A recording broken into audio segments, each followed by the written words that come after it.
I'm damn sure you must have thought, what after BMS?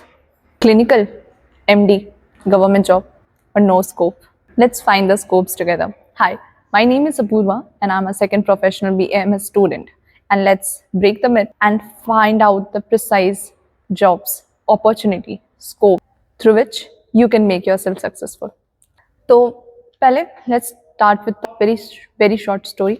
मेरे BMS शुरुआत होने से पहले जब मैं यहाँ आ रही थी पढ़ने के लिए, there was one of my relatives that told me कि this is a very useless course, it's not just job opportunities but it should be a shame for me to get in to a course such as this because nobody knows about it. इससे अच्छा dental कर लेते, इससे अच्छा veterinary कर लेते. There are so many opinions, but it is our conscious choice of getting into this path. और relative की बातों से मुझे ये याद आता है कि there are so much less of education about your own traditional medicine in the market. And in the market का मतलब है इंडिया में. आयुर्वेदा में इंडिया में च्यवनप्राश करीबन 80% से ज्यादा लोग खाते हैं या फिर बोलिए खाते आए हैं.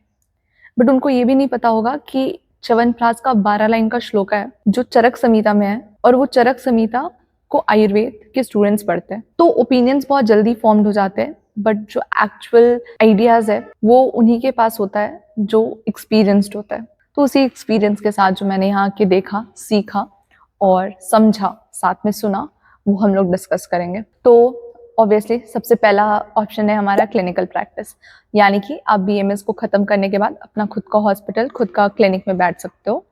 बट इसके प्रोज और कॉन्स को देखना बहुत ज़रूरी है. पहले हम लोग प्रोज और कॉन्स को डिस्कस करते हैं. तो अगर आप एक क्लिनिकल प्रैक्टिस करते हो तो उसके प्रोज हो जाएंगे कि आप एक इंडिपेंडेंट रहोगे, आपको अपने लोकल एरिया में बहुत रिस्पेक्ट मिलेगा, एक लॉन्ग टर्म इनकम जनरेट हो सकता है. साथ ही में अगर आप महाराष्ट्र और ऐसे कुछ कुछ स्टेट्स होते हैं जिसमें आयुर्वेदा के डॉक्टर्स जो है वो मॉडर्न भी प्रैक्टिस कर सकते हैं, तो आपको उसका भी स्कोप मिलेगा.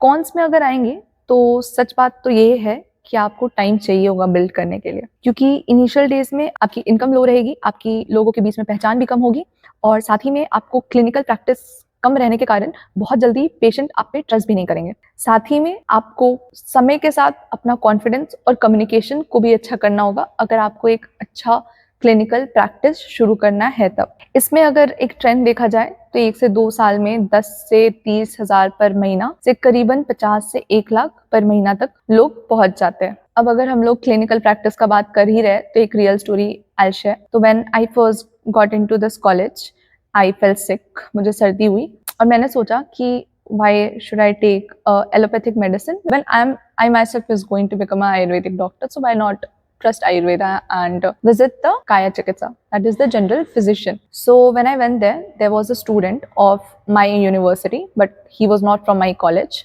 He was having an autoimmune disorder और उनके केस में allopathy has already surrendered, because autoimmune disorders में होता क्या है कि आपका बॉडी खुद डिस्टिंग्विश नहीं कर पाता है कि सेल्फ क्या है और फॉरेन बॉडी कौन सा है, and it start attacking your body itself. तो मॉडर्न में भी इसके बहुत सारे हैं, लाइफस्टाइल से रिलेटेड है, थेरेपीज है, बट एग्जैक्ट जो इसका क्योर है वो उस व्यक्ति को नहीं मिला. वो मॉडर्न में भी दिखाए थे and he was taking Ayurveda treatment for around 2 years now and he was just 21 years old, a very young person. So the fact is that आजकल lifestyle disorders बहुत तेजी से बढ़ते जा रहे हैं और वो किसी भी प्रकार का एज नहीं देख रहा.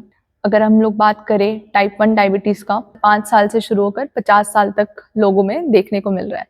और जो लाइफस्टाइल डिसऑर्डर में औषधि है वो आयुर्वेद कहीं ना कहीं एलोपैथी से ज्यादा कारगर हो रहा है.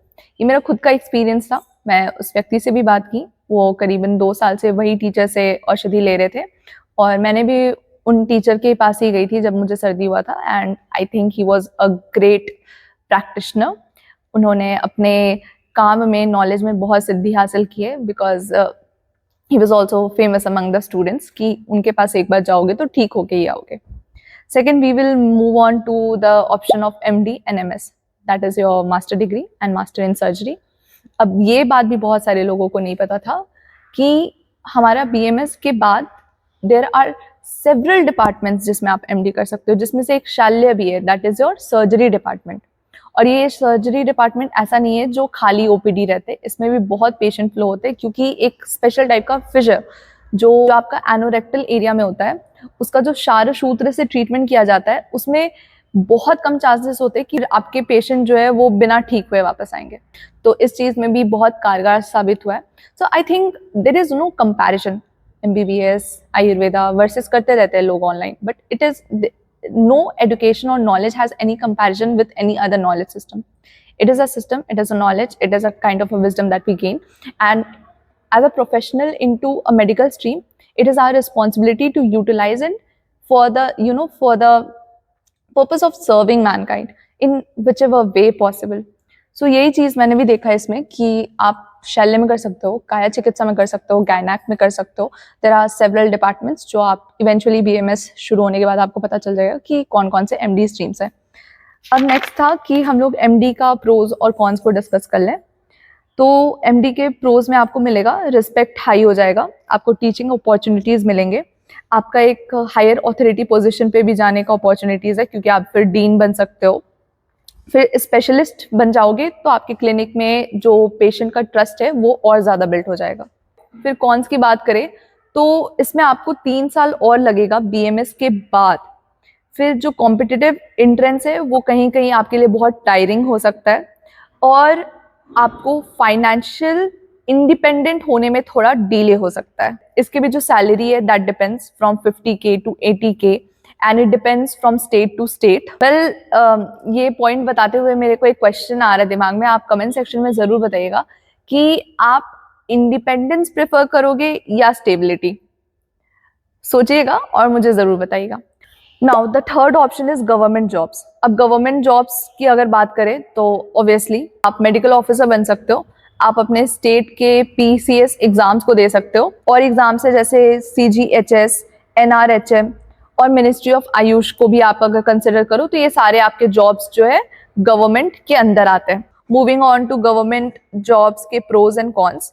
तो देखिए गवर्नमेंट जॉब में भी आपके सैलरी रेंज करेंगे स्टार्टिंग में maybe 40K to it could went up to 80K per month and it varies according to the state. Pros में है जॉब का सिक्योरिटी रहेगा, फिक्स सैलरी रहेगा, सोशल रिस्पेक्ट आपका बढ़ जाएगा।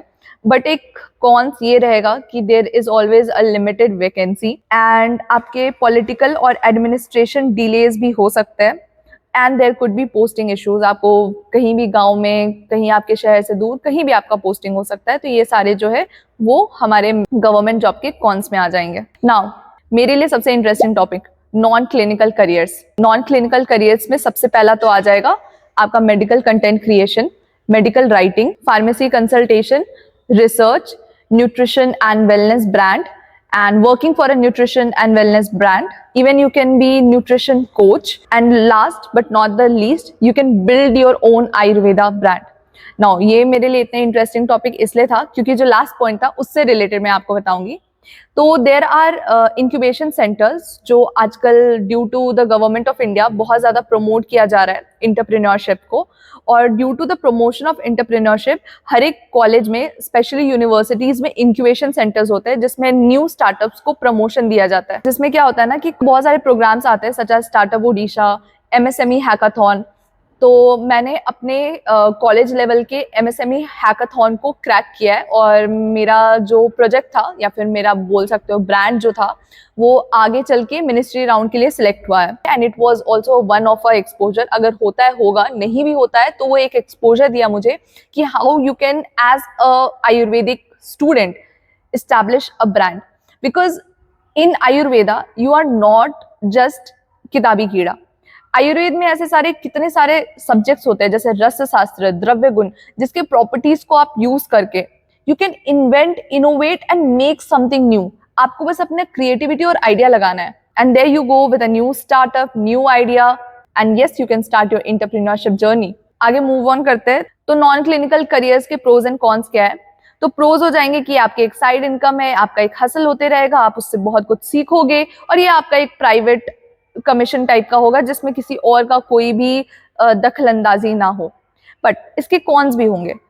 कॉन्स ये है कि ये एक अनस्टेबिलिटी वाला जॉब है, इसमें आपको बहुत हैरासमेंट भी हो सकता है और आपकी जो इनकम है वो फिक्स नहीं होने वाली। तो हमारा नेक्स्ट टॉपिक है इंटीग्रेटिव मेडिसिन। नाउ मैं इस पे ज़्यादा डिबेट नहीं करूंगी क्योंकि ये सोशल मीडिया पे इस पे बहुत ज़्यादा डिबेट हो चुके हैं ऑलरेडी। कि आयुर्वेदा वाले स्टूडेंट्स को सिर्फ आयुर्वेदा प्रैक्टिस करना चाहिए या साथ में मॉडर्न भी करना चाहिए। तो आजकल इंटीग्रेटिव अप्रोच जो है वो बहुत जोर और शोर से चल रहा है, यानी कि इसको WHO भी प्रमोट कर रहा है। Even the traditional Indian medicine is now globally recognised by WHO itself. हमारे इस बार के दैट इज 2026 के बजट में अलग से आयुर्वेदा के लिए बजट भी सैंक्शन हुआ है, जो कि एक बहुत बड़ा चेंज है।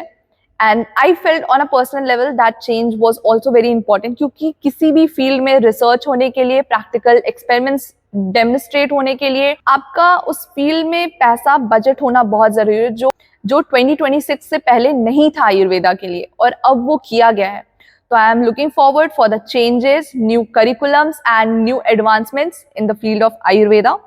So yes, this is also an approach. अब आते हैं integrative practice, modern plus Ayurveda, इसके प्रोज और कॉन्स को देखते हैं। उसके प्रोज है, there is a dual benefit, there will be a better recognition, income opportunities double, और आप हॉस्पिटल्स में भी काम कर सकते हो, यानी कि आप एलोपैथी हॉस्पिटल में भी काम कर सकते हो। इनकम अपॉर्चुनिटी ऑटोमेटिकली अगर आप डुअल प्रैक्टिस कर रहे हो तो उससे बढ़ जाती है। Better recognition because of the fact कि अगर आपके स्टेट में BMS डॉक्टर को ज्यादा बढ़ावा नहीं दिया जाता तो आप एलोपैथी प्रैक्टिस करके भी अपना रिकॉग्निशन स्टैब्लिश कर सकते हो। And dual benefits obviously, but cons क्या है? तो कॉन्स है कि आपका proper Ayurveda not being practice. तो ये एक एक्चुअली, अगर सच बताऊं तो ये एक सबसे बड़ा कॉन्स होगा, क्योंकि यही आज तक होता आ रहा था। जो असली आयुर्वेदा पढ़ने के बाद स्टूडेंट होते हैं वो देखते हैं कि मार्केट में आयुर्वेदा का डिमांड उतना नहीं जितना एलोपैथी का है, और वो प्योर एलोपैथी प्रैक्टिस करने लगते हैं। और इसी के थ्रू जो एक्चुअल क्लिनिकल प्रैक्टिस है आयुर्वेदा का, जो एक्चुअल क्लिनिकल प्रैक्टिस है एक वैद्य का, वो छूटता जा रहा है, या फिर बोलिए उसमें लोग कमजोर होते जा रहे हैं, और गलत मेडिकेशंस के कारण, गलत नाम के कारण as a whole of Ayurveda का रिकॉग्निशन इंडिया में घटता जा रहा है। तो ऐसा नहीं होना चाहिए। जो वैद्य बनने आए हैं वो एक प्रॉपर वैद्य बने, और उनकी चिकित्सा भी वैद्य पद्धति से ही होनी चाहिए। आपके डुअल एक्शन की वजह से लोगों को आप पर ट्रस्ट घटता जाएगा, यानी कि आप कभी एलोपैथी प्रैक्टिस करोगे, कभी आयुर्वेदिक, तो I think that is a big no no in the society. आप जो भी सिस्टम में हो, जो भी काम करे, उसमें पूर्ण रूप से सिद्धि प्राप्त करें और फिर उस कार्य को सिद्ध करें, वही कार्य आपको ज्यादा सफलता प्राप्त कराता है। उसके बाद जो रिस्पेक्ट है, आपकी अगर चिकित्सा गलत हो जाती है, आपके मॉडर्न ट्रीटमेंट गलत हो जाते हैं, तो आपके रिस्पेक्ट में वो डिटोरिएशन ला सकता है। बस लास्ट में मैं ये बोलना चाहूंगी कि ये सारे ऑप्शंस देखने के बाद मुझे भी इतना ही समझ आता है कि आपको किसी भी फील्ड में अच्छा होने के लिए उसमें क्लैरिटी होना चाहिए, स्किल होना चाहिए, कम्युनिकेशन होना चाहिए, और आपका पर्पस होना चाहिए।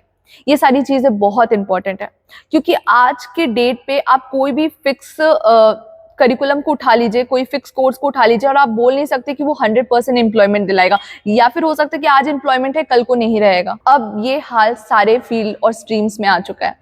तो आप जिस फील्ड में भी हो, आप अपने आप को पूर्ण रूप से गर्वित महसूस करें, और यह भी महसूस करें कि आपको भगवान के द्वारा दिया हुआ एक अपॉर्चुनिटी है। इस अपॉर्चुनिटी का फुल यूटिलाइजेशन करें और अपने लिए एक सही डिसीजन का चुनाव करें। एंड इसी के साथ हम मिलते हैं नेक्स्ट वीडियो में। अगर आपको वीडियो अच्छा लगा हो तो एक लाइक कर दीजिए, अपने दोस्तों के साथ शेयर कर दीजिए, और इस चैनल को सब्सक्राइब करना ना भूलें। साथ ही में अगर आपको चाहते हैं कि मैं किसी और टॉपिक पे नेक्स्ट वीडियो बनाऊं तो उसे कमेंट सेक्शन में जरूर मेंशन करें, और मुझे अपना आज तक का सबसे बड़ा फियर जो BMS से रिलेटेड था उसे भी जरूर बताएं। धन्यवाद।